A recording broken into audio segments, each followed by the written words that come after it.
Let me drop a truth bomb that will shatter the way you see women forever. Every complaint, every eye roll, every time she says, "You don't get it. It's not what you think it is." This isn't hate. It's psychology. Brutal, uncomfortable, and real. Because what I'm about to tell you explains why millions of men are slowly collapsing under the silent pressure of trying to please a woman who cannot be pleased. I learned this the hard way, not from books, but from years of watching relationships burn down like clockwork, including my own. And the pattern was so consistent, so predictable, it might as well be a law of human nature. There's a mechanism buried deep in the female psyche that manufactures dissatisfaction. A mental software that starts running in childhood, reinforced by culture, and carried like a virus into every relationship she'll ever have. And until you understand that software, you'll keep doing what countless men do. Apologizing for things that aren't your fault, fixing problems that don't exist, and slowly transforming into a man who's lost his spine, pouring love into a bottomless bucket. Do you know the most common phrase I hear from married men? "Nothing I do is ever good enough." He brings flowers, wrong kind. Plans a date, wrong place. Helps with chores, doing it wrong. Doesn't help, he's lazy. Works hard, he's never home. Stays home, he's unmotivated. It's an endless loop of dissatisfaction. But here's the revelation that changes everything. It's not about you. Her unhappiness existed long before you showed up. You're just a mirror reflecting it. For years, I thought I could love a woman out of her unhappiness. One complained I wasn't romantic enough, so I became the poet, the planner, the dreamer. Next one said I was too soft, so I became assertive, decisive, cold. Another said I didn't listen, so I became quiet, patient, understanding. Guess what? Every single one ended the same way, unhappy, because it was never about my behavior. It was a pre-existing condition, a storm that began long before I entered her life. These women weren't reacting to me. They were reacting to the ghosts of their fathers, their mothers, and the invisible scripts written in their childhoods. Some of this is biology. Studies show roughly half of personality traits, including optimism or pessimism, are genetic, meaning some people are literally born with brains wired to see what's wrong instead of what's right. Their default setting is complaint. Their resting emotion is dissatisfaction. They could win the lottery and still say, "It's not enough." But genetics is just a frame. The real chaos is built in childhood.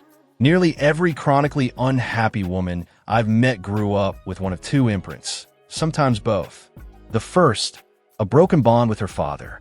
Maybe he was absent, distant, or emotionally cold. She grows up believing men will always disappoint her, and she unconsciously makes that belief come true over and over again. The second, she learned unhappiness from her mother. A mother who complained, criticized, and never seemed content. That's where the virus spread, generation to generation. I've seen 3 generations of women who could have everything, love, money, health, and still feel empty. Because they were programmed that way. They didn't learn how to be happy. They learned how to look for what's missing. And until that program is rewritten, no man, no matter how loving, loyal, or strong, can fill that void. The same awful environment in which they were raised, as that is what seems familiar. And if they aren't aware of it, people always pick the familiar over the happy. This is where things get very twisted, though. The discrepancy between expectations and reality. This idealized view of marriage and relationships has been marketed to modern women. They expect life to be full of romance, adventure, diamonds, and roses, and they enter partnerships expecting to be queens, having grown up on Disney princesses, romantic flicks, and social media highlights. Then reality sets in. Their partner's typical human imperfections, bills, duties, routine, and the disconnect between their fantasies and reality all become sources of ongoing discontent. I knew this woman, let's call her Anna. She was intelligent, attractive, and had it all. She weds this man who loves her, a kind man who treats her well and has a steady job. After 6 months of marriage, she is awful. Why? Because she believed that marriage would make her feel whole, heal all of the scars from her early years, and fill all the voids in her mind. She places the blame on him when it doesn't, when she still feels empty within, because those holes can only be filled from within. He isn't successful enough, passionate enough, or anything else to mend the damage inside of her.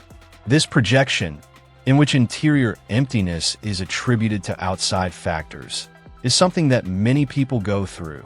I will be pleased if he earned more money. He earns more money and obtains a better job. She remains dissatisfied. Right now, we wish we had a larger home. The house is theirs. Still not content. I wish he had paid more attention. He starts paying closer attention. Still not content. He is very attached. I require room. Since the objective is unrelated to the discontent, the target continues to move. An additional layer of ongoing dissatisfaction is produced by the disconnect between wants and possibilities. Every woman has been persuaded by social media that she deserves a lifestyle that only 1% of people can truly afford. She considers it common to see influencers in Hollywood living in penthomes and driving Lamborghinis. She ought to have had this. She feels betrayed since she married a typical man with a normal salary, a mechanic, accountant, or teacher. He is failing by not offering the impossible, as if life owes her more. I've seen this ruin marriages in which the man is killing himself while working 60 hours a week to maintain a nice middle-class lifestyle, but she's upset because her high school pal shares pictures from their Dubai vacation. She doesn't take into account the fact that the friend is drowning in debt, that the pictures have been altered, or that it's all a show. She simply knows that someone must be to blame for her lack of that life, and her husband is the most likely suspect.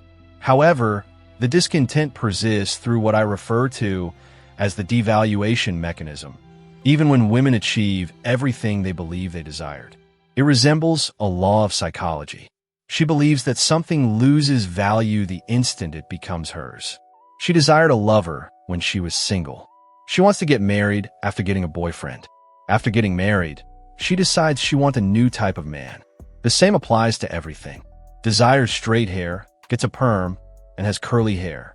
Desires larger breasts, has surgery, and concentrates on another floor. Wants a job, gets one, wants to be a stay-at-home mother, gets one, and then wants to return to the workforce. This devaluation also occurs with couples. The man she once couldn't live without turns into one she can hardly stand. His once endearing jokes start to irritate people.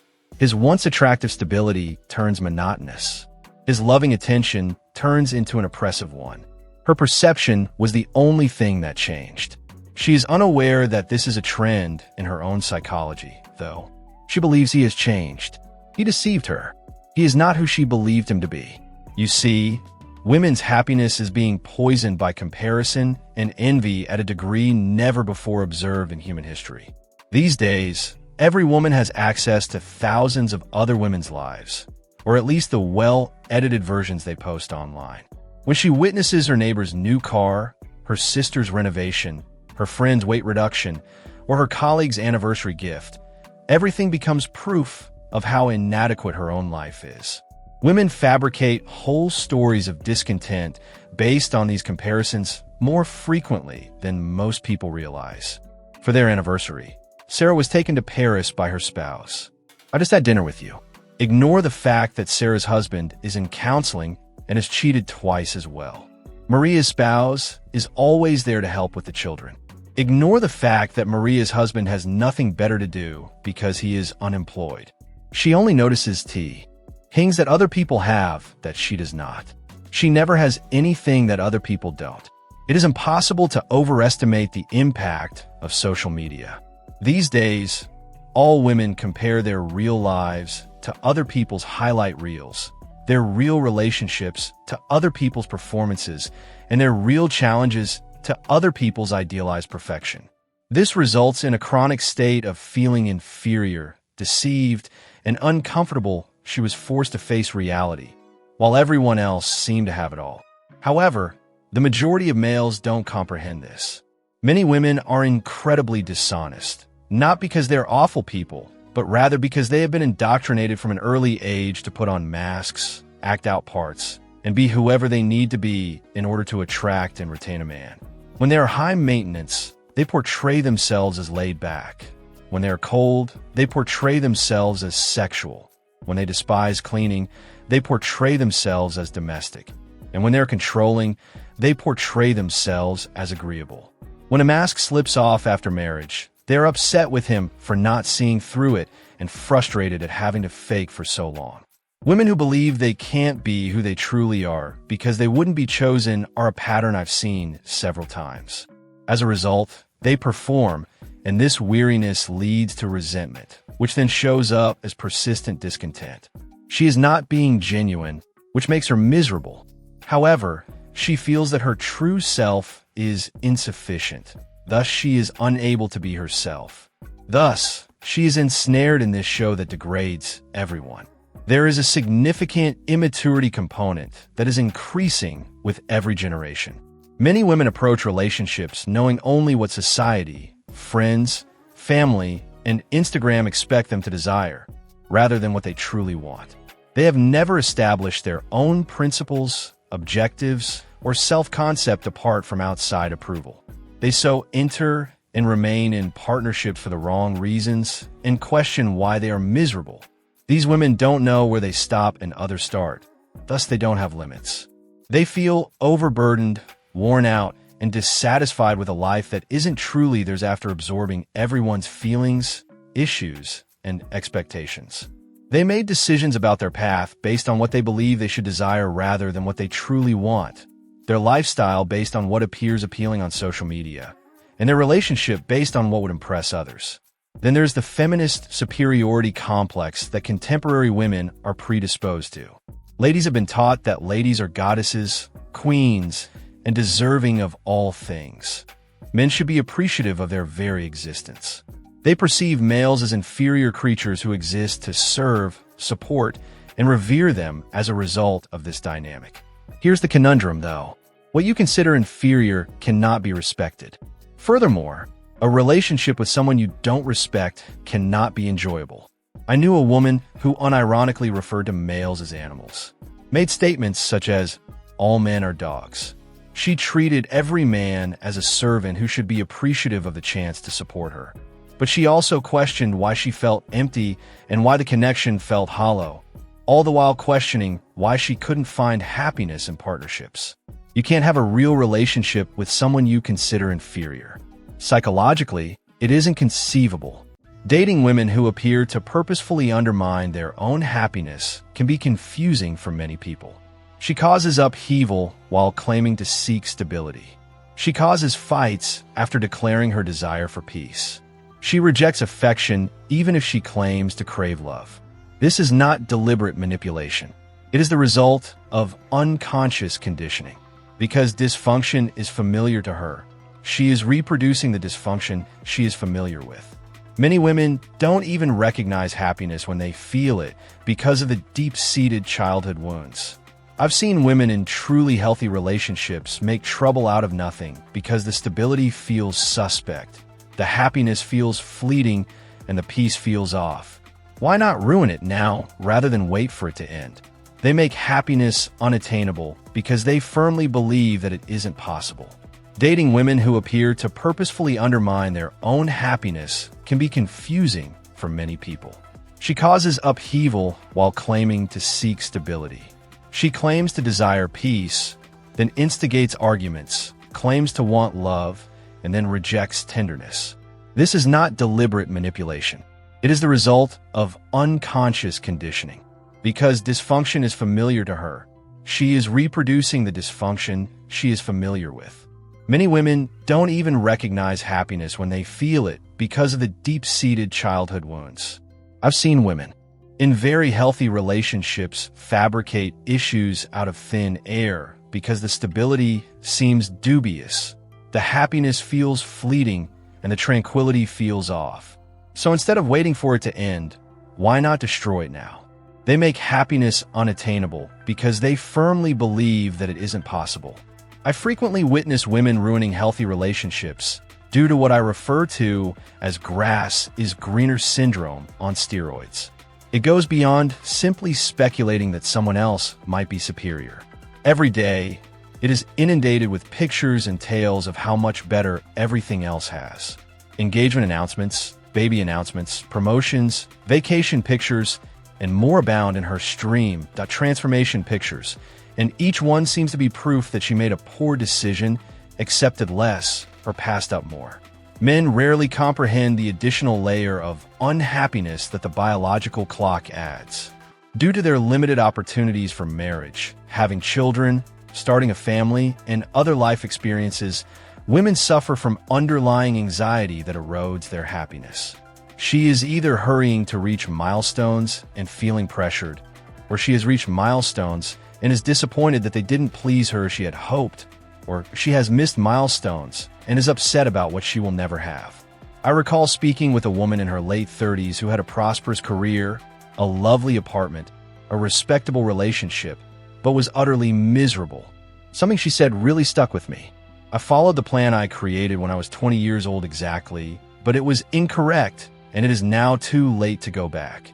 She felt imprisoned by her own decisions and unable to reverse them after prioritizing her job above her family, city life over community, and independence over dependency.